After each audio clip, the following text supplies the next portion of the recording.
Bonjour chers téléspectateurs, bienvenue chez Equinox Télévision, bienvenue chez cet autre numéro de la revue des grandes unes avec nos invités déjà installés, invités avec qui nous commenterons les principales unes parues ce mardi 3 juillet 2018. Allons visiter ces unes et démarrons avec le journal La Nouvelle Expression qui s'intéresse ce matin à l'Assemblée nationale et le mandat des députés prorogé.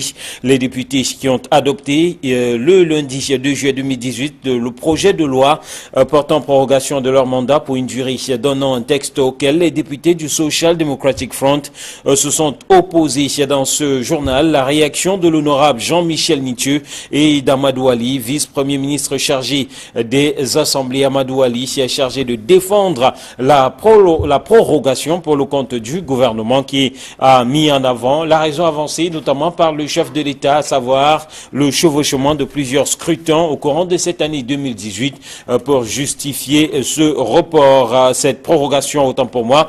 Et en face, l'honorable Jean-Michel Nitieux qui s'interroge sur les motifs invoqués pour ce report des législatives, croyant savoir qu'il s'agit tout simplement de motifs fallacieux et que les vraies raisons de ce report se trouvent ailleurs. Lui qui préconise que l'année supplémentaire accordée aux députés ou accordée avant l'organisation du prochain scrutin législatif soit mis à contribution pour réaménager le code électoral camerounais et mettre en place un organe électoral véritablement indépendant, différent de l'ECAM qui n'est qu'une excroissance du bureau politique et du comité central du Rassemblement démocratique du peuple camerounais, un véritable organe transparent qui se chargera d'organiser donc de réelles élections crédibles.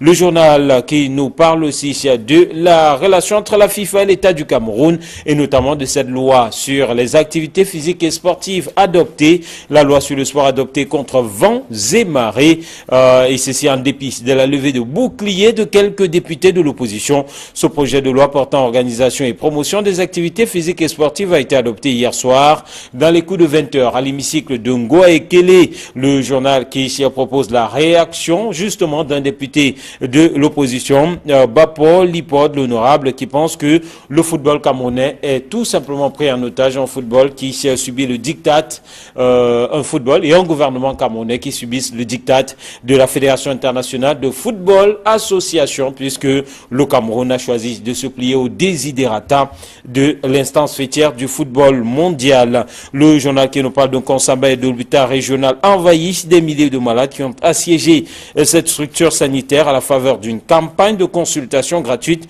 organisée dans le département du Mungo. Et puis dans ces colonnes, toujours à la page 4, Paul Biya qui repositionne Elvis Ngolengole chez l'ancien ministre des Forêts vient d'être porté à la tête du conseil d'administration de l'hôpital général de Douala. Poursuivons avec le quotidien de l'économie qui reste à Douala et mène un sondage, en tout cas ça une ce matin, les Camerounais de Douala qui parlent de leurs conditions de travail, vocation, salaire, adéquation, formation, emploi, etc. Une étude menée par le cabinet Algo donne un aperçu sur le niveau de satisfaction des travailleurs dans la capitale économique du Cameroun. Première place des affaires de la communauté économique et monétaire de l'Afrique centrale. Une des Camerounais, voilà, qui parle pour un bon nombre de leurs conditions exécrables et de la vie loin d'être un long fleuve tranquille pour eux dans cette capitale économique du Cameroun. Présidentielle 2018 dans les colonnes du quotidien de l'économie. Ngaoundéry, terre promise d'Akerimou et de Cabral Libi, les deux candidats ont misé sur le Grand Nord pour remporter les élections prochaines. Mutation qui reste dans le septentrion et pour nous parler des chantiers, justement la CAN 2019 qui va au rythme, qui se prépare au rythme des grèves des ouvriers du stade de Garoua en réhabilitation, observe un débrayage depuis hier, des mouvements d'humeur qui avaient déjà perturbé la construction des stades de Japoma à Douala et d'Olembe, c'est du côté de Yaoundé. Le journal parle donc de sonnette d'alarme à la veille de la 3e mission d'inspection de la Confédération africaine de football, à lire à la page 7 du journal Mutation. Ce matin, Info Matin, lui, parle d'alerte à la mafia et de Messa Presse vendue en catimini au marché noir. La filiale du français Presse Thalys a cédé à un Camerounais au terme d'une procédure présentée par le journal Info Matin comme des plus opaques. Abandonnés à leur sort par le gouvernement, les éditeurs locaux demeurent sans nouvelles sur le paiement de leurs créances, nous dit Info Matin. Et puis pour terminer, Kalara ce matin qui nous parle de manœuvre judiciaire.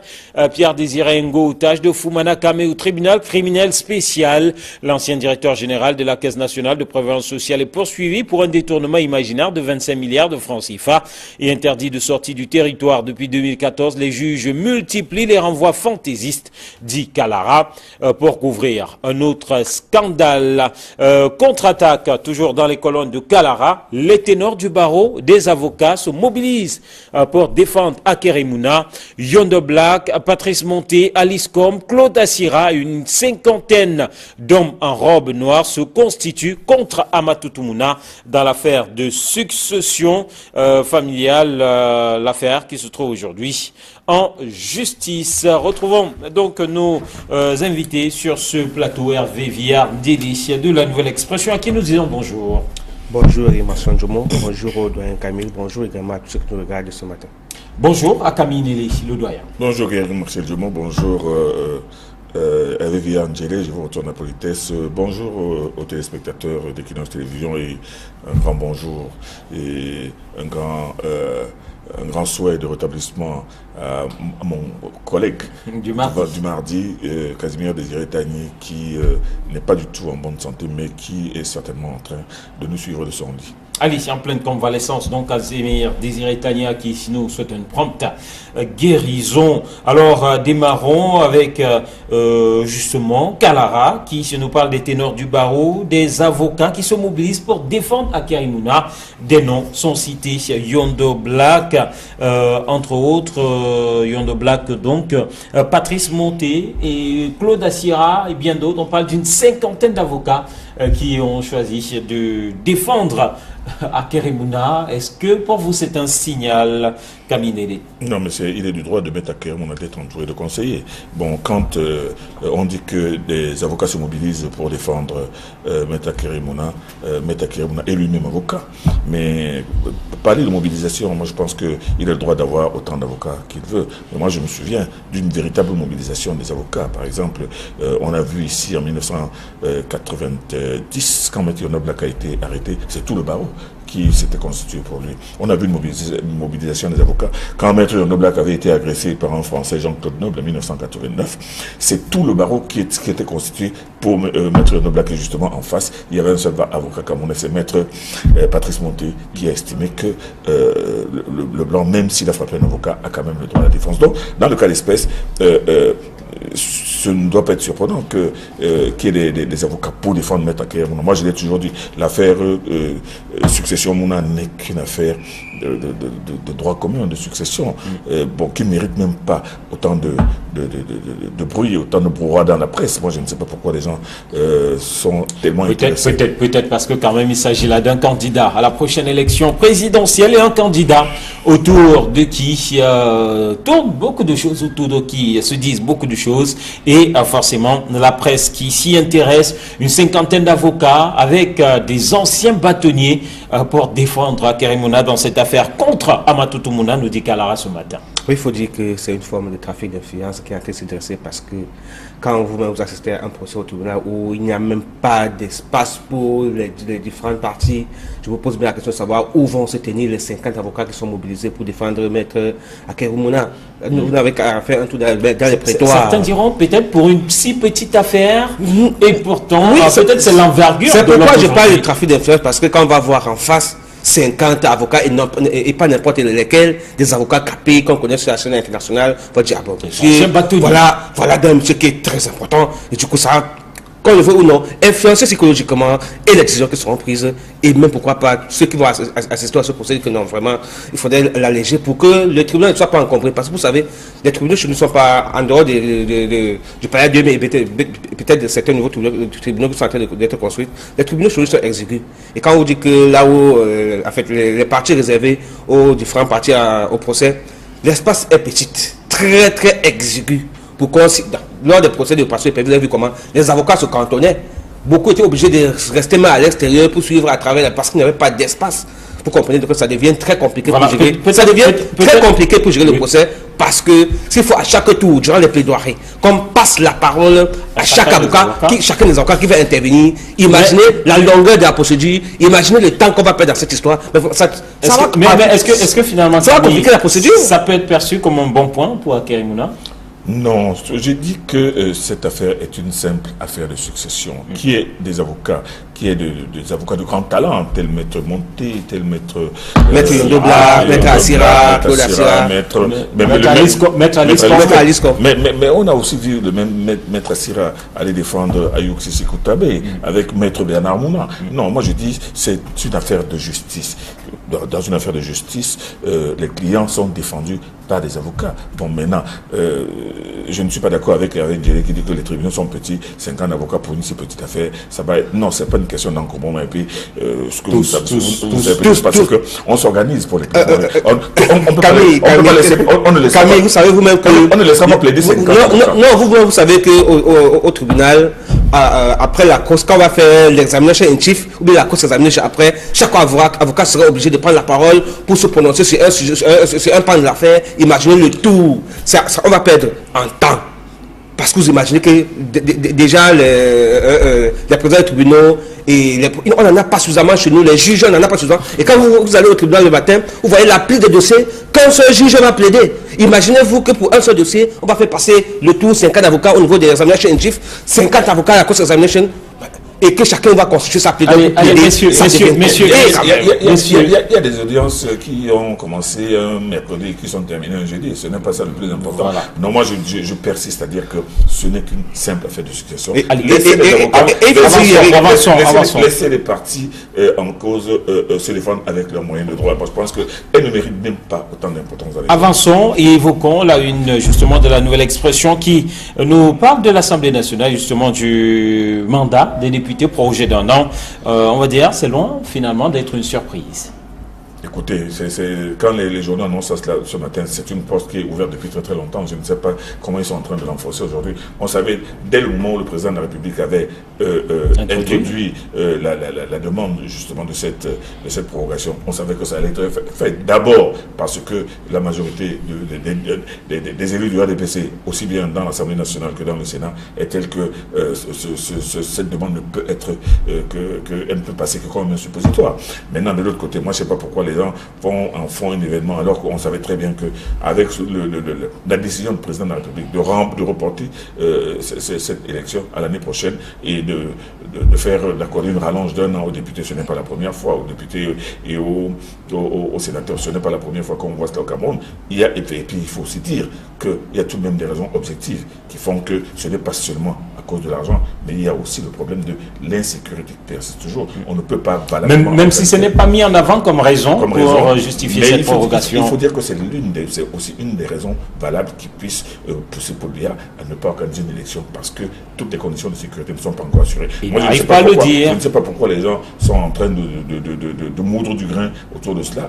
Bon, le SDF, par exemple, a joué son rôle en disant non, nous on ne veut pas ci, on ne veut pas ça, on n'est pas d'accord avec ça, on n'est pas d'accord avec ça. C'est son rôle, mais il savait très bien qu'en ruant dans les brancards, ça n'allait aller nulle part, puisqu'il est tellement minoritaire que sa voix ne compte pas. Mais quand même, sa voix a été entendue.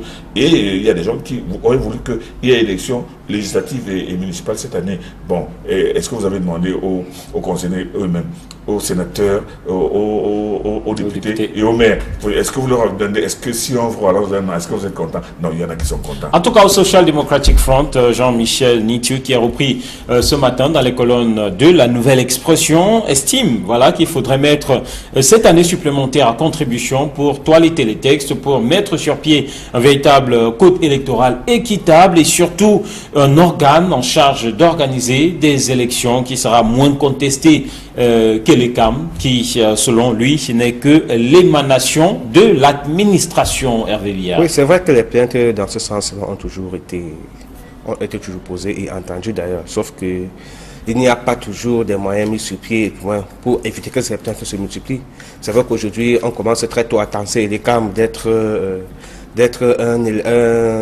juste un organe au service du pouvoir, ou bien au service du parti au pouvoir, le RDPC. Il faudrait justement que eux, ceux qui ont été nommés à ce niveau-là, puissent démontrer le contraire en travaillant normalement. Parce qu'en fait, s'il faut toiletter les textes, on n'a pas besoin forcément d'assentiment du RDPC pour le faire. Et pour avoir fait le tour de quelques bureaux de l'ECAM, avec un monde à venir, il y a quelques semaines, il faut quand même rappeler que le travail en train de se faire, et chacun à son niveau, ne voudrait pas que le Cameroun, ou bien le Camerounais retienne mal son nom dans ce processus électoral. Chacun a été travaillé pour être, je ne voulais pas dire sain, je me donne le meilleur de lui-même pour que, au moment venu, que ce soit pas lui le responsable, le coupable, si quelque chose cloche. Donc du coup, quand on s'est retourné vers le directeur régional de l'ECAM, on constate justement que le directeur régional pour l'électoral, bien sûr, il y a quand même des efforts qui sont faits à ce niveau-là, et que, même si on attendait la prorogation on attendait la prorogation du corps électoral, du mandat des députés autant pour moi, puisqu'on était à cheval entre la convocation du corps électoral et la prorogation du mandat des députés. Il y avait quand même un travail qui était en train de se faire à ce niveau-là, et que chacun y travaille tous les jours. Je peux vous rappeler que les inscriptions se poursuivaient encore, malgré le fait qu'on était dans le deadline. Aujourd'hui, il faut quand même rappeler que la prorogation de ce mandat des députés vient aujourd'hui permettre aux députés de fonctionner de manière officielle dans la légalité. Parce qu'il faut le dire, bien avant, les textes étaient dans l'illégalité. Et du coup, même si ça avait une prorogation de fait, maintenant c'est avec l'appui, c'est légal ce qui est fait. On peut se plaindre du fait que c'est une seconde prolongation consécutive. Hier, quand on avait fait cette prolongation, on se disait, bon, une fois n'est pas coutume. Et on peut comprendre la sortie des différents partis politiques qui contestent cette prolongation parce que ça est en train de devenir une règle. Une fois, c'est acceptable. Deux fois, je pense que ça devient trop. Et du coup, on va se dire, ça veut dire qu'au prochain mandat, dès qu'on aura l'élection, le prochain mandat sera prorogé. Surtout que le mandat passé était prorogé d'1 an. Ça veut dire que maintenant, le mandat des députés, aujourd'hui, n'est plus de 5 ans, officiellement connu, ou bien légalement connu, selon la constitution camerounaise, est pas désormais de 6 ans, avec une prorogation chaque fois. Or, des mesures doivent être prises chaque fois que les députés sont votés. Pourquoi on n'y arrive pas à ce niveau-là? Parce qu'on doit quand même respecter les textes de la Constitution. Auquel cas, c'est vrai que la prorogation fait partie des textes, mais ça fait partie mais on ne va pas utiliser chaque fois l'exception.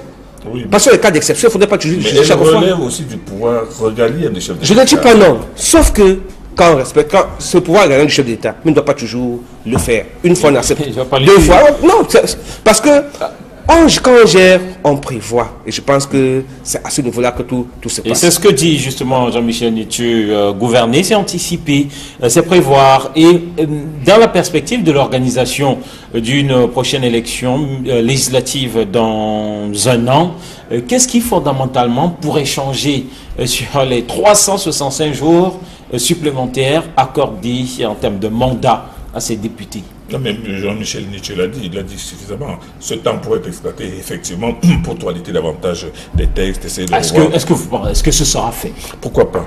Pourquoi pas? Et vous savez, demain c'est demain. Et on ne sait pas ce qui va se passer demain. Mais toujours est-il que moi je pense que les choses, même si elles avancent à la vitesse de la limace, mais les choses avancent quand même dans ce pays. Donc, l'honorable Jean-Michel Nithieu, en disant que... Il pense à la mise en place d'un organe différent de l'État. Un peu moins dépendant de l'État et un peu plus libre, un peu plus... ayant les mains un peu plus libres. Il pense à une révision du code électoral. Une révision du code électoral et de beaucoup d'autres choses. Moi, je pense que les propositions qu'il fait, c'est les propositions qu'un député, qu'un homme normal, qu'un Camerounais normal devrait faire, parce qu'on en a tout de même assez d'un système électoral qui est lui-même contestable et contesté. Tout le monde le sait, tout le monde sait que ce code et ce mode électoral n'est pas des plus sains, mais on fait avec. Bon, maintenant, les gens estiment, les députés eux-mêmes estiment qu'il faut qu'on avance. C'est un an, justement, pourrait donner l'occasion de toiletter les choses, selon même la terminologie de Jean-Michel Nithieu, mais seulement avec aussi la majorité obèse du RDPC, il sera difficile de faire bouger les lits tant que la volonté ne viendra pas d'en haut. Absolument. Je suis plutôt sur ce point peut être un peu plus positif parce que vous savez, chaque fois que vous avez fait un mal, c'est un bien que vous avez également fait parce que vous prenez des dispositions pour l'éviter à la prochaine occasion. Donc du coup, j'estime qu'un an, ce qu'on peut faire en un an, en passant à la dialectique du maître et de l'esclave, même si aujourd'hui on estime que c'est sur les populations qui sont victimes, on peut inverser la tendance tout simplement en allant se faire inscrire. On a un an pour améliorer les chiffres des nombres d'inscrits à ELECAM parce que jusqu'au 21, les gens s'inscrivaient encore en attendant que la convocation du corps électoral. Oui. Donc aujourd'hui, en un an, on peut rattraper les Camerounais qui ne sont pas inscrits, peuvent passer rapidement se faire inscrire pour grossir la masse des électeurs. Je suis certain que si on va atteindre, si on franchit la barre de 7-8 millions, la masse électorale devient importante et on peut donc inverser la chose. Parce qu'imaginez-vous que vous avez sur le dos 8 millions d'électeurs au Cameroun, ou bien 9 ou 10 millions. Vous imaginez que c'est une masse électorale importante qui sera difficile de séparer s'il arriverait que des élections soient truquées. Et du coup, imaginez des gens qui votent. Aujourd'hui, je crois qu'il y a une campagne de sensibilisation des électeurs et des Camerounais sur le fait de voter et de défendre leur vote.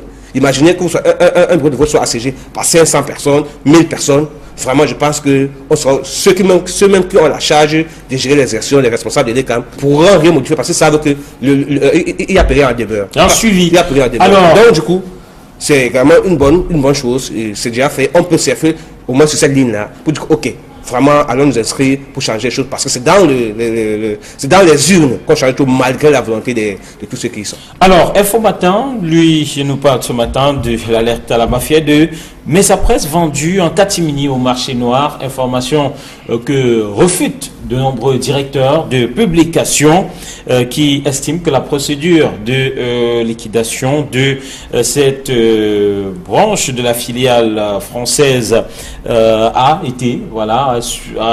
été fait dans les règles de l'art, mais en tout cas, cette contestation de ces directeurs de publication vient en opposition à cette une de Info Matin. Oui, mais vous savez, Mesa Presse, c'est une messagerie qui a fonctionné au Cameroun depuis une trentaine d'années. Et je peux vous dire qu'elle n'a pas beaucoup rendu service à la presse camerounaise parce que elle, dont la mission était de distribuer la presse, a très peu distribué la presse camerounaise. Imaginez que jusqu'au moment de la fermeture de Mesa Presse, il y a des journaux ici publiés à Douala, imprimés à Douala, qui arrivaient à Kousséry 4 jours plus tard. Donc ça veut dire que l'information avait déjà eu le temps d'être frelatée. Les journaux n'arrivaient pas en Banga, il faut le rappeler. C'est ce que je suis en train de dire. Donc Mesa Presse était beaucoup plus au service des publications françaises, des magazines, des journaux étrangers et tout, beaucoup plus qu'au niveau de...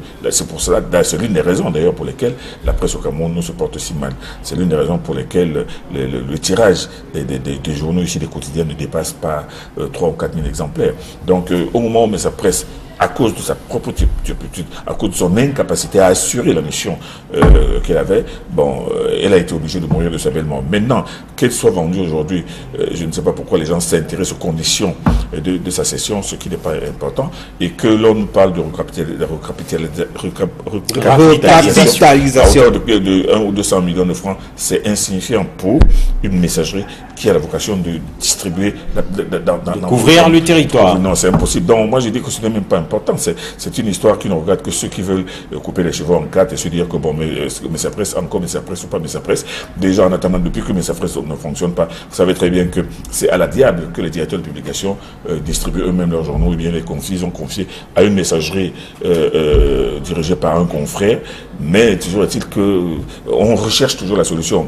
La vente de Mesa Presse n'est pas importante par rapport à la mission. Il faut trouver autre chose. Il faut que les directeurs de publication eux-mêmes s'assoient pour trouver le moyen de mettre sur pied une messagerie capable de distribuer valablement leurs produits à travers avec la célérité qui va avec. Mutation, ce matin, on nous parle des chantiers de la Coupe d'Afrique des Nations qui évoluent au rythme des grèves, avec cette grève observée sur le chantier de réhabilitation du stade Omnisport de Garoua. Et le journal de nous rappeler la situation similaire observée par le passé dans les chantiers de Japoma et de Olembe à Yaoundé. Alors, la CAN, au rythme des grèves, ceci à quelques semaines de l'arrivée de la 3e mission d'inspection de la Confédération africaine de football. Hervé. Oui, effectivement, on peut être regardé. Quelle image pour le Cameroun? Bon, quelle image, c'est l'image que nous avons toujours, c'est l'image que nous voulons projeter la face du monde que nous recevons également comme le reflet des miroirs. Donc ça peut dire qu'en fait, on peut regretter que ce genre de choses se produit actuellement parce qu'on est à la dernière ligne droite pour pouvoir organiser cette compétition. Je pense que la CAF nous a fait confiance à nouveau. Il faudrait justement qu'on remplisse les cahiers des charges que nous avons signés, que nous avons promis de respecter. Et la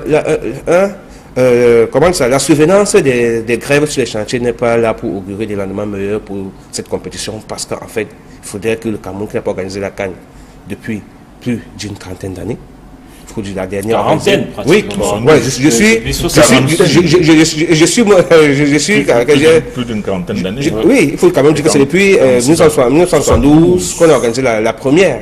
La première, et on va organiser la seconde en 2019. Il faudrait justement que l'on prouve au monde entier que même si on a été tensé dans les années par puis corrompu, qu'on demeure quand même la grande nation de football là et qu'on voudrait défendre le titre de quintuple champion d'Afrique en organisant une CAN à l'image de notre niveau de football sur le plan continental.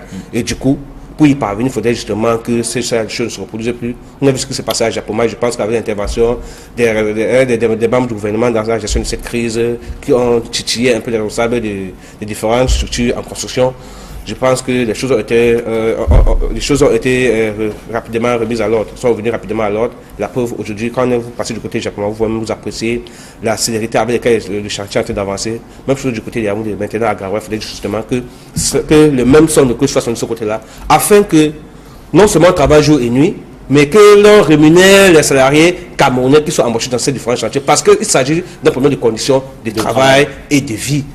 C'est vrai qu'il y a 2 poids 2 mesures parce que les étrangers qui travaillent sur le chantier n'ont pas les mêmes conditions de travail que nous autres. Mais quand on a souci qu'il faut quand même respecter la règle élémentaire en termes de le code du travail. Alors on parle de 4 mois d'arriérés de salaire de ce côté-là pour un certain nombre d'ouvriers qui œuvrent dans ce chantier, qui est géré par l'entreprise Prime Protomac. Et finalement, dans quel registre est-ce qu'on va placer cette autre grève dans un chantier de la CAN 2019 au Cameroun, Kamine? Dans le registre des curiosités du Cameroun. Vous savez, le Cameroun est un pays curieux. Vous ne pouvez pas me dire qu'une occurrence aussi importante que la Coupe d'Afrique des Nations, qui doit être organisée au Cameroun dans quelques mois, jusqu'à présent, les stades ne sont pas encore prêts, les rues ne sont pas encore prêtes, le problème de ramasser des ordures n'est pas encore prêt. C'est-à-dire que c'est comme si les gens se disent qu'il suffirait d'un bâton magique pour que 5 jours avant le début de la compétition, tout soit comme sur les rues. Vous avez vu comment la Russie avait préparé la Coupe du Monde des années avant, tout était prêt, le cadre était prêt 2 ou 3 ans avant, c'est-à-dire que vous arrivez, vous trouvez que tout est prêt. Malheureusement, rien n'est prêt, les hôtels sont même encore en construction aujourd'hui. Je ne peux pas comprendre que les responsables justement de ce projet ne veillent pas à ce que les ouvriers soient valablement payés, ne vont pas sur le terrain pour toucher des réalités des conditions de travail de ces ouvriers afin qu'il n'y ait pas de problème. Non, c'est pas possible. C'est comme s'il y a une sorte une multitude de cailloux qui entrent dans l'engrenage de ce pays. Comment pouvez-vous comprendre? Parce que moi je ne sais pas, j'ai l'impression que les gens ont de plus en plus de la boue dans la tête. Vous avez vu hier et ce matin, on est en train de nous balancer à la une la nomination de M. Elvis Ngolé, un vieux cheval de retour comme président du conseil d'administration de l'hôpital général, comme si ce monsieur-là qui a fait sa carrière dans l'administration, il a été ministre plusieurs fois, le nommer,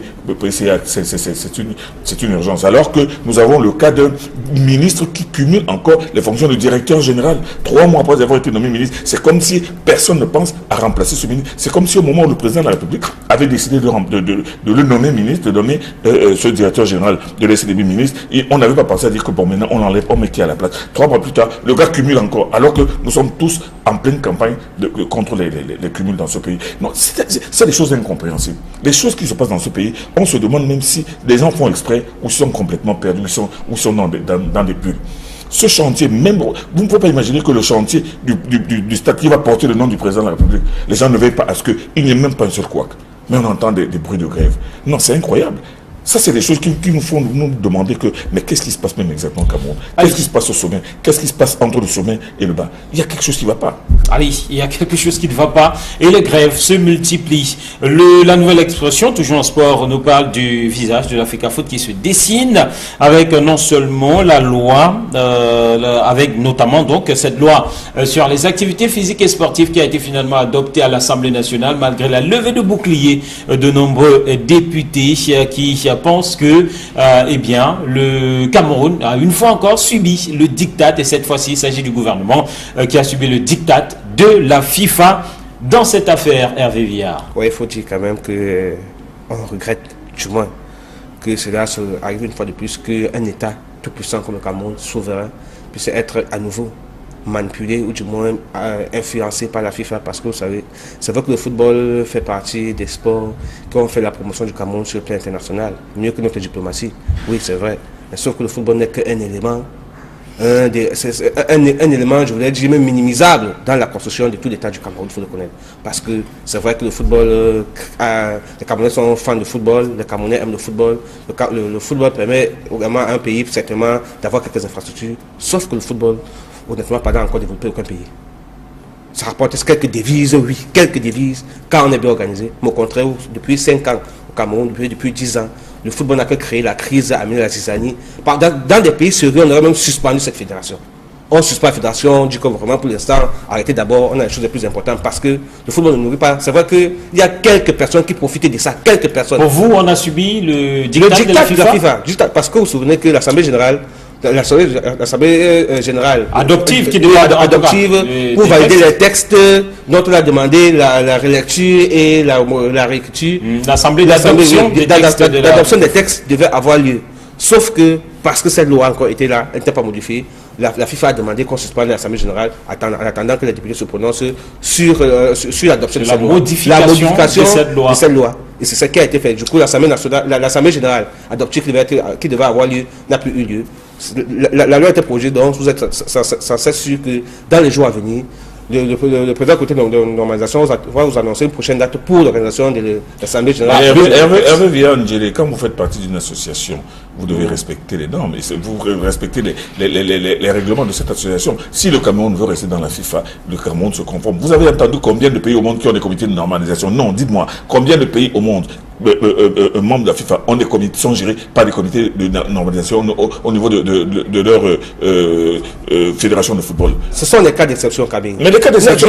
Je vous explique donc que on dit la même chose de manière différente. Ce sont des cas d'exception. C'est parce que cette fédération de football n'est en train d'entraîner que des problèmes au Cameroun, qu'au niveau de sa gestion, ils sont obligés d'avoir un côté de normalisation, parce qu'on ne peut pas avoir des présidents sérieux qui veulent faire du football un objet de développement au Cameroun. Au contraire, le football, depuis un certain temps, est devenu au Cameroun un objet de nuisance.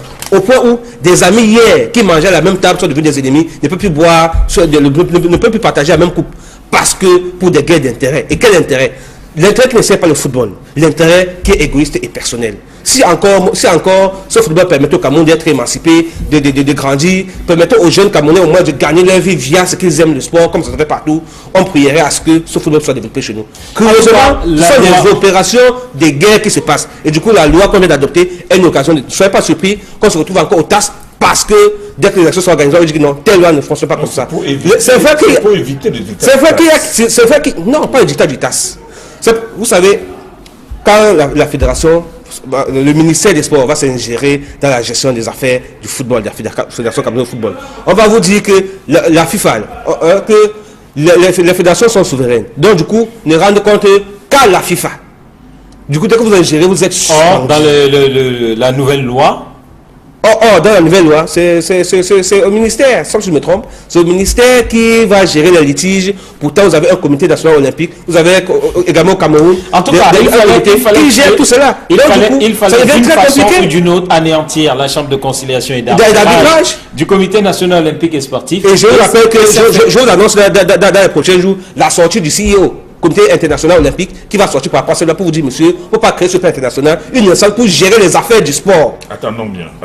Oui, bien sûr. Comme vous gérez les affaires du sport, et du coup, vous intervenez pour faire les choses comme vous voulez. Et du coup, vous savez que chez nous, permettez-moi d'ajouter, toutes les fédérations ont des problèmes au Cameroun, y compris le rugby. Il faudrait bien que, vous savez que si le ministère était neutre dans la gestion des affaires sportives, Du coup, on croira à ça. Mais du coup, chaque ministre veut poster à la fédération de président quel est son plan qu'il manipulera à sa guise. C'est de ça qu'il s'agit. Allez, malheureusement, on va sortir Camille Nélé qui insiste sur ce plan d'urgence humanitaire, d'ailleurs, qui se retrouve à la une de plusieurs journaux d'expression anglaise.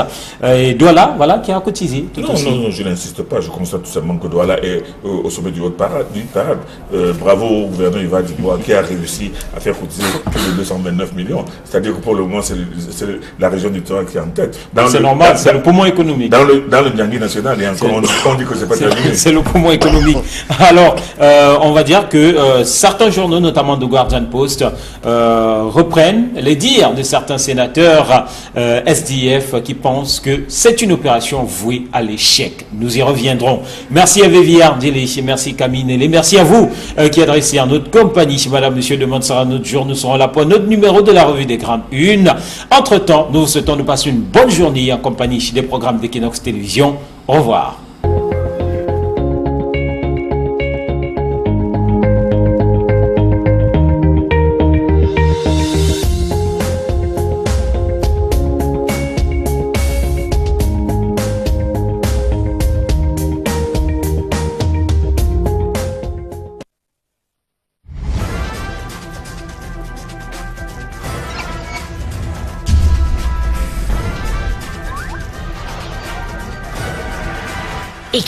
Parle donc de sonnette d'alarme à la veille de la 3e mission d'inspection de la Confédération africaine de football, à lire à la page 7 du journal Mutation. Ce matin, Info Matin, lui parle d'alerte à la mafia et de Messa Presse vendue en catimini au marché noir.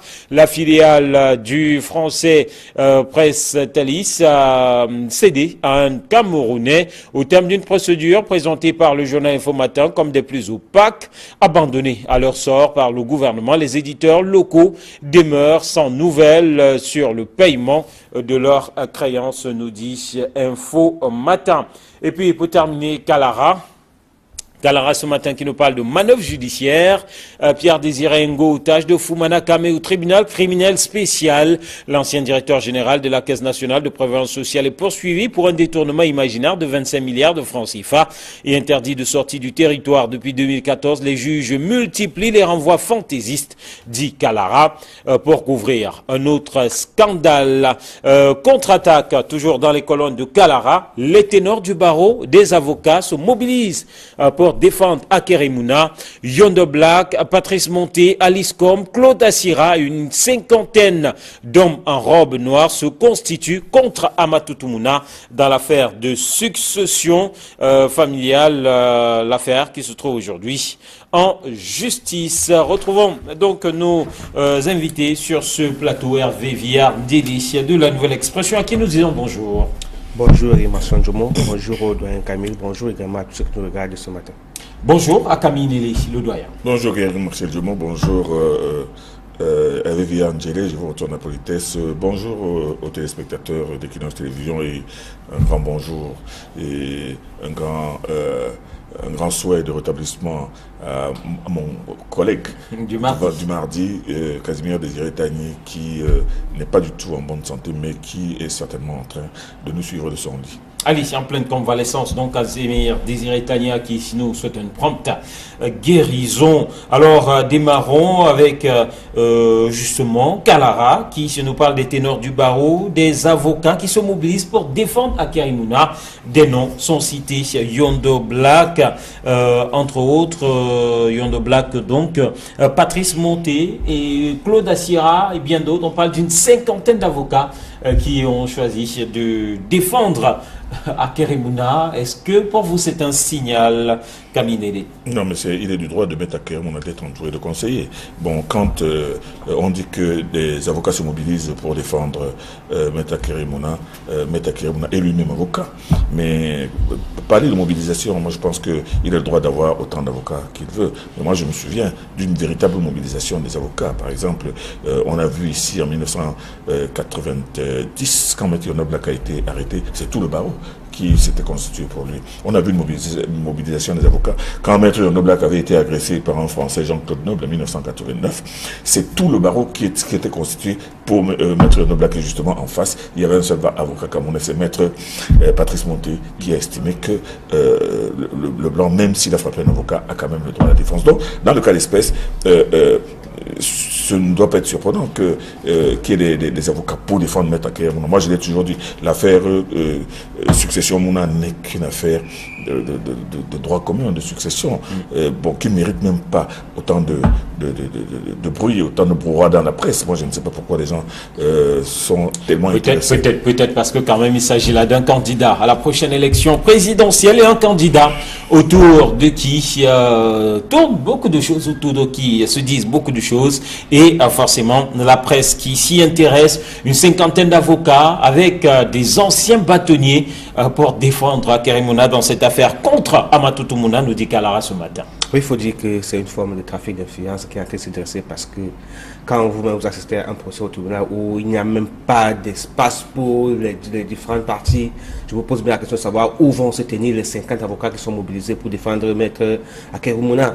Vous n'avez qu'à faire un tour dans les prétoires. Certains diront peut-être pour une si petite affaire, et pourtant, oui, peut-être c'est l'envergure. C'est pourquoi je parle de trafic d'influence, parce que quand on va voir en face 50 avocats et pas n'importe lesquels, des avocats capés qu'on connaît sur la scène internationale, on va dire, ah bon, voilà d'un monsieur qui est très important, et du coup ça, quand je veux...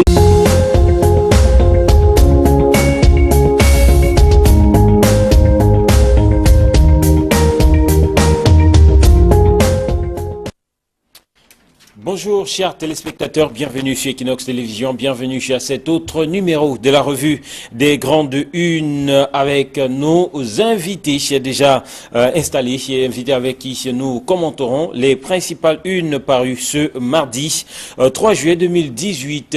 Allons visiter ces unes et démarrons avec le journal La Nouvelle Expression qui s'intéresse ce matin à l'Assemblée nationale et le mandat des députés prorogé. Les députés qui ont adopté le lundi 2 juillet 2018 le projet de loi portant prorogation de leur mandat pour une durée d'un an, un texte auquel les députés du Social Democratic Front se sont opposés. Dans ce journal, la réaction de l'honorable Jean-Michel Nitieux et d'Amadou Ali, vice-premier ministre chargé des assemblées. Amadou Ali est chargé de défendre la prorogation pour le compte du gouvernement qui a mis en avant la raison avancée notamment par le chef de l'État, à savoir le chevauchement de plusieurs scrutins au courant de cette année 2018 pour justifier ce report, cette prorogation autant pour moi. Et en face, l'honorable Jean-Michel Nitieux qui s'interroge sur les motifs invoqués pour ce report des législatives, croyant savoir qu'il s'agissait tout simplement de motifs fallacieux et que les vraies raisons de ce report se trouvent ailleurs. Lui qui préconise que l'année supplémentaire accordée aux députés ou accordée avant l'organisation du prochain scrutin législatif soit mis à contribution pour réaménager le code électoral camerounais et mettre en place un organe électoral véritablement indépendant, différent de l'ECAM qui n'est qu'une excroissance du bureau politique et du comité central du Rassemblement démocratique du peuple camerounais, un véritable organe transparent qui se chargera d'organiser donc de réelles élections crédibles. Le journal qui nous parle aussi de la relation entre la FIFA et l'État du Cameroun et notamment de cette loi sur les activités physiques et sportives adoptée, la loi sur le sport adoptée contre vents et marées, et ceci en dépit de la levée de boucliers de quelques députés de l'opposition. Ce projet de loi portant organisation et promotion des activités physiques et sportives a été adopté hier soir dans les coups de 20h à l'hémicycle de Ngoa Ekele. Le journal qui ici propose la réaction justement d'un député de l'opposition, Bapo Lipod, l'honorable, qui pense que le football camerounais est tout simplement pris en otage, un football qui a subi le diktat, un football et un gouvernement camerounais qui subissent le diktat de la Fédération internationale de football association, puisque le Cameroun a choisi de se plier au désidérata de l'instance fêtière du football mondial. Le journal qui nous parle d'un Consamba et de l'hôpital régional envahi, des milliers de malades qui ont assiégé cette structure sanitaire à la faveur d'une campagne de consultation gratuite organisée dans le département du Mungo. Et puis, dans ces colonnes, toujours à la page 4, Paul Biya, qui repositionne Elvis Ngolengole chez l'ancien ministre des Forêts, vient d'être porté à la tête du conseil d'administration de l'hôpital général de Douala. Poursuivons avec le quotidien de l'économie, qui reste à Douala et mène un sondage, en tout cas sa une ce matin. Les Camerounais de Douala qui parlent de leurs conditions de travail, vocation, salaire, adéquation, formation, emploi, etc. Une étude menée par le cabinet Algo donne un aperçu sur le niveau de satisfaction des travailleurs dans la capitale économique du Cameroun. Première place des affaires de la communauté économique et monétaire de l'Afrique centrale. Une des Camerounais, voilà, qui parle pour un bon nombre de leurs conditions exécrables et de la vie loin d'être un long fleuve tranquille pour eux dans cette capitale économique du Cameroun. Présidentielle 2018 dans les colonnes du quotidien de l'économie. Ngaoundéry, terre promise d'Akerimou et de Cabral Libi, les deux candidats ont misé sur le Grand Nord pour remporter les élections prochaines. Mutation qui reste dans le septentrion, et pour nous parler des chantiers, justement, la Cannes 2019 qui va au rythme, qui se prépare au rythme des grèves des ouvriers du stade de Garoua en réhabilitation, observe un débrayage depuis hier, des mouvements d'humeur qui avaient déjà perturbé la construction des stades de Japoma à Douala et d'Olembe, c'est du côté de Yaoundé, le journal. Non, influencer psychologiquement et les décisions qui seront prises, et même pourquoi pas ceux qui vont assister à ce procès, que non, vraiment, il faudrait l'alléger pour que le tribunal ne soit pas encombré. Parce que vous savez, les tribunaux ne sont pas en dehors du palais 2, mais peut-être de certains nouveaux tribunaux qui sont en train d'être construits. Les tribunaux sont exigus. Et quand on dit que là où, en fait, les parties réservées aux différents parties au procès, l'espace est petit, très très exigu. Lors des procès de passé, vous avez vu comment les avocats se cantonnaient. Beaucoup étaient obligés de rester mal à l'extérieur pour suivre à travers, parce qu'il n'y avait pas d'espace. Vous comprenez que ça devient très compliqué pour gérer. Ça devient très compliqué pour gérer le procès, parce que s'il faut à chaque tour, durant les plaidoiries, qu'on passe la parole à chaque avocat, chacun des avocats qui va intervenir, imaginez la longueur de la procédure, imaginez le temps qu'on va perdre dans cette histoire. Est-ce que finalement ça va compliquer la procédure? Ça peut être perçu comme un bon point pour Akerimou? Non, j'ai dit que cette affaire est une simple affaire de succession, qui est des avocats, qui est des avocats de grand talent, tel maître Monté, tel maître Yondobla, maître Assira, maître Alisco. Mais on a aussi vu le même maître Assira aller défendre Ayouk Sissi Koutabe avec maître Bernard Mouna. Non, moi je dis c'est une affaire de justice. Dans une affaire de justice, les clients sont défendus par des avocats. Bon, maintenant, je ne suis pas d'accord avec Jerry qui dit que les tribunaux sont petits, 50 avocats pour une si petite affaire, ça va être... Non, c'est pas une question d'encombrement. Et puis, ce que vous savez parce qu'on s'organise pour les tribunaux. Camille, vous savez vous-même que... On ne laissera pas plaider 50 avocats. Non, vous savez qu'au tribunal, après la cause, quand on va faire l'examination in chief, ou bien la cause examination après, chaque avocat sera obligé de prendre la parole pour se prononcer sur un pan de l'affaire. Imaginez le tout. On va perdre en temps. Parce que vous imaginez que déjà les présidents des tribunaux, on n'en a pas suffisamment chez nous, les juges, on n'en a pas suffisamment. Et quand vous allez au tribunal le matin, vous voyez la pile de dossiers qu'un seul juge va plaider. Imaginez-vous que pour un seul dossier, on va faire passer le tour 50 avocats au niveau des examinations in chief, 50 avocats à la course examination, et que chacun va constituer sa plaidoirie. Messieurs, il y a des audiences qui ont commencé un mercredi et qui sont terminées un jeudi. Ce n'est pas ça le plus important. Voilà. Non, moi je persiste à dire que ce n'est qu'une simple affaire de succession. Laissez les parties en cause se défendre avec leurs moyens de droit. Moi, je pense qu'elles ne méritent même pas autant d'importance. Avançons et évoquons la une justement de la nouvelle expression qui nous parle de l'Assemblée nationale, justement du mandat des députés. Projet d'un an, on va dire, c'est loin finalement d'être une surprise. Écoutez, quand les journaux annoncent cela ce matin, c'est une poste qui est ouverte depuis très très longtemps. Je ne sais pas comment ils sont en train de l'enforcer aujourd'hui. On savait, dès le moment où le président de la République avait introduit la demande justement de cette prorogation, on savait que ça allait être fait d'abord parce que la majorité des élus du RDPC, aussi bien dans l'Assemblée nationale que dans le Sénat, est telle que cette demande ne peut être, qu'elle ne peut passer que comme un suppositoire.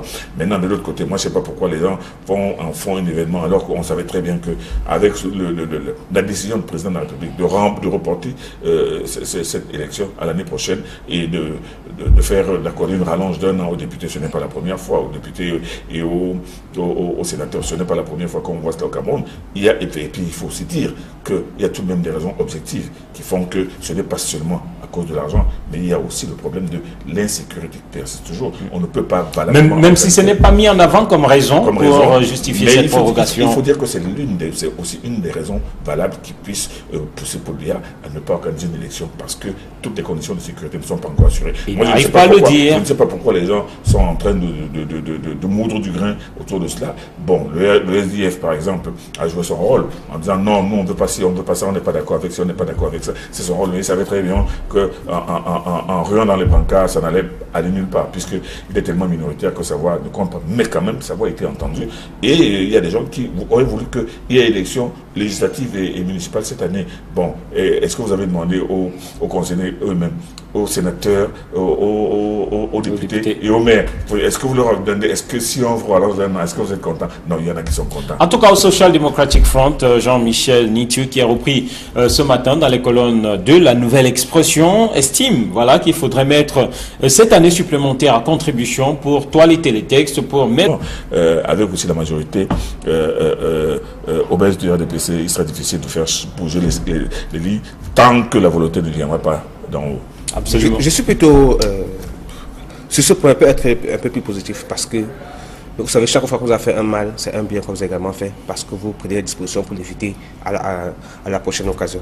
Donc du coup, j'estime qu'un an, ce qu'on peut faire en un an, en passant à la dialectique du maître et de l'esclave, même si aujourd'hui on estime que ce sont les populations qui sont victimes, on peut inverser la tendance tout simplement en allant se faire inscrire. On a un an pour améliorer les chiffres des nombres d'inscrits à Elecam, parce que jusqu'au 21, les gens s'inscrivaient encore en attendant que la convocation du corps électoral. Oui. Donc aujourd'hui, en un an, on peut rattraper. Les Camerounais qui ne sont pas inscrits peuvent passer rapidement, se faire inscrire pour grossir la masse des électeurs. Et je suis certain que si on va atteindre, si on franchit la barre de 7-8 millions, la masse électorale devient importante et on peut donc inverser la chose. Parce qu'imaginez-vous que vous avez sur le dos 8 millions d'électeurs au Cameroun, ou bien 9 ou 10 millions. Vous imaginez que c'est une masse électorale importante qui sera difficile de séparer s'il arriverait que des élections soient truquées. Et du coup, imaginez des gens qui votent. Aujourd'hui, je crois qu'il y a une campagne de sensibilisation des électeurs et des Camerounais sur le fait de voter et de défendre leur vote. Imaginez que un bureau de vote soit assiégé par 500 personnes, 1000 personnes. Vraiment, je pense que ceux même qui ont la charge de gérer les élections, les responsables de l'ECAM, pourront rien modifier parce qu'ils savent qu'il y a péril en demeure. Un suivi. Il y a péril en demeure. Donc, du coup, c'est vraiment une bonne chose. C'est déjà fait. On peut surfer au moins sur cette ligne-là pour dire ok, vraiment, allons nous inscrire pour changer les choses, parce que c'est dans les urnes qu'on change tout, malgré la volonté de tous ceux qui y sont. Alors, Info Matin, lui, nous parle ce matin de l'alerte à la mafia de Mesa Presse vendue en catimini au marché noir. Information que refute de nombreux directeurs de publication qui estiment que la procédure de liquidation de cette branche de la filiale française a été fait dans les règles de l'art, mais en tout cas, cette contestation de ces directeurs de publication vient en opposition à cette une de Info Matin. Oui, mais vous savez, Mesa Presse, c'est une messagerie qui a fonctionné au Cameroun depuis une trentaine d'années. Et je peux vous dire qu'elle n'a pas beaucoup rendu service à la presse camerounaise, parce que elle, dont la mission était de distribuer la presse, a très peu distribué la presse camerounaise. Imaginez que jusqu'au moment de la fermeture de Mesa Presse, il y a des journaux ici publiés à Douala, imprimés à Douala, qui arrivaient à Kousséry 4 jours plus tard. Donc ça veut dire que l'information avait déjà eu le temps d'être frelatée. Les journaux n'arrivaient pas en Banga, il faut le rappeler. C'est ce que je suis en train de dire. Donc Mesa Presse était plus au service des publications françaises, des magazines, des journaux étrangers et tout, beaucoup plus qu'au niveau de... C'est pour cela, c'est l'une des raisons d'ailleurs pour lesquelles la presse au Cameroun nous se porte si mal.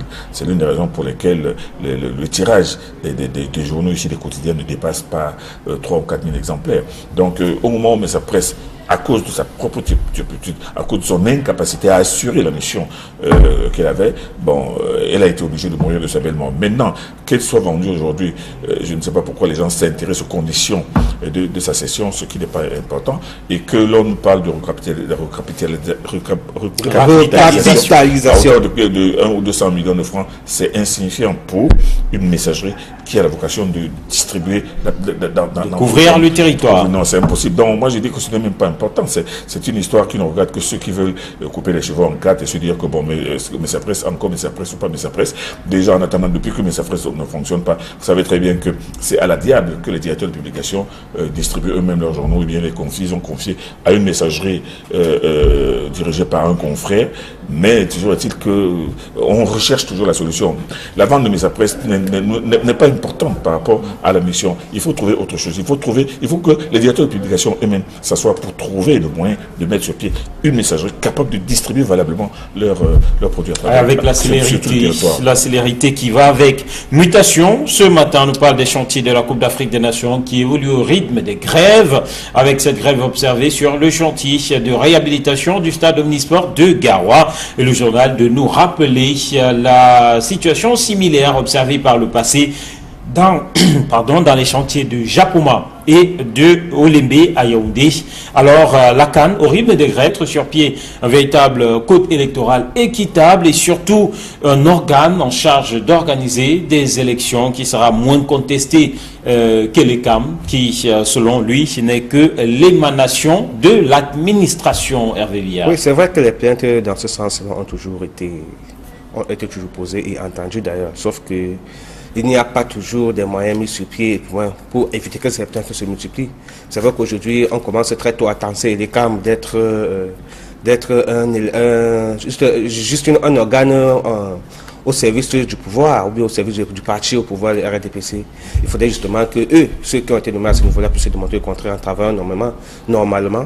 Parce qu'en fait, s'il faut toiletter les textes, on n'a pas besoin forcément d'assentiment du RDPC pour le faire.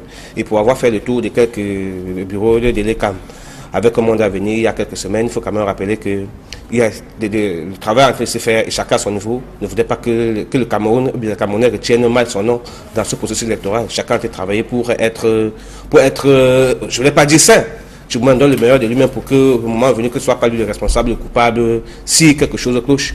Donc du coup, quand on s'est retourné vers le directeur régional de l'ECAM, on constate justement que le directeur régional pour le littoral, bien sûr, il y a quand même des efforts qui sont faits à ce niveau-là, et que, même si on attendait la prorogation on attendait la prorogation du corps électoral, du mandat de député, autant pour moi, puisqu'on était à cheval entre la convocation du corps électoral et la prorogation du mandat de député. Il y avait quand même qu'un travail en train de se faire à ce niveau-là, et que chacun y travaille tous les jours. Je peux vous rappeler que les inscriptions se poursuivaient encore, malgré le fait qu'on était dans le deadline.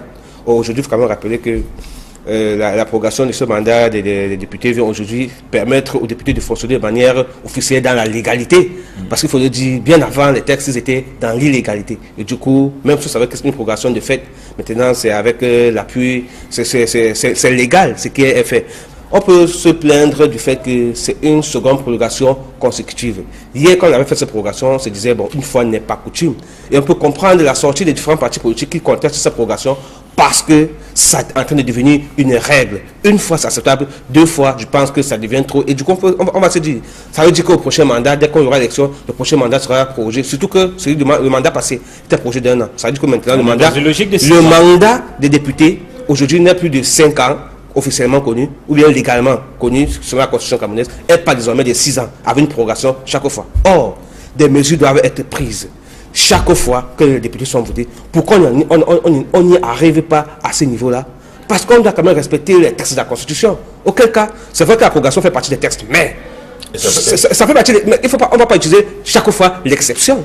Oui, parce que les cas d'exception, il ne faudrait pas utiliser chaque fois. Mais relève aussi du pouvoir régalien du chef d'État. Je ne dis pas non, sauf que quand on respecte, quand ce pouvoir régalien du chef d'État, mais il ne doit pas toujours le faire. Une fois on accepte, deux fois, non, parce que quand on gère, on prévoit. Et je pense que c'est à ce niveau-là que tout se passe. Et c'est ce que dit justement Jean-Michel Nithieu, gouverner, c'est anticiper, c'est prévoir. Et dans la perspective de l'organisation d'une prochaine élection législative dans un an, qu'est-ce qui fondamentalement pourrait changer sur les 365 jours supplémentaires accordés en termes de mandat à ces députés? Non, mais Jean-Michel Nithieu l'a dit, il l'a dit suffisamment. Ce temps pourrait être exploité effectivement pour toiletter davantage des textes, essayer de Est-ce que ce sera fait? Pourquoi pas? Pourquoi pas? Et vous savez, demain c'est demain. Et on ne sait pas ce qui va se passer demain. Mais toujours est-il que moi je pense que les choses, même si elles avancent à la vitesse de la limace, mais les choses avancent quand même dans ce pays. Donc, l'honorable Jean-Michel Nithieu, en disant que... Il pense à la mise en place d'un organe différent de l'État. Un peu moins dépendant de l'État et un peu plus libre, un peu plus... ayant les mains un peu plus libres. Il pense à une révision du code électoral. Une révision du code électoral et de beaucoup d'autres choses. Moi, je pense que les propositions qu'il fait, c'est les propositions qu'un député, qu'un homme normal, qu'un Camerounais normal devrait faire, parce qu'on en a tout de même assez d'un système électoral qui est lui-même contestable et contesté. Tout le monde le sait, tout le monde sait que ce code et ce mode électoral n'est pas des plus sains, mais on fait avec. Bon, maintenant, les gens estiment, les députés eux-mêmes estiment qu'il faut qu'on avance. C'est un an justement pourrait donner l'occasion de toiletter les choses selon même la terminologie de Jean-Michel Nithieu, mais seulement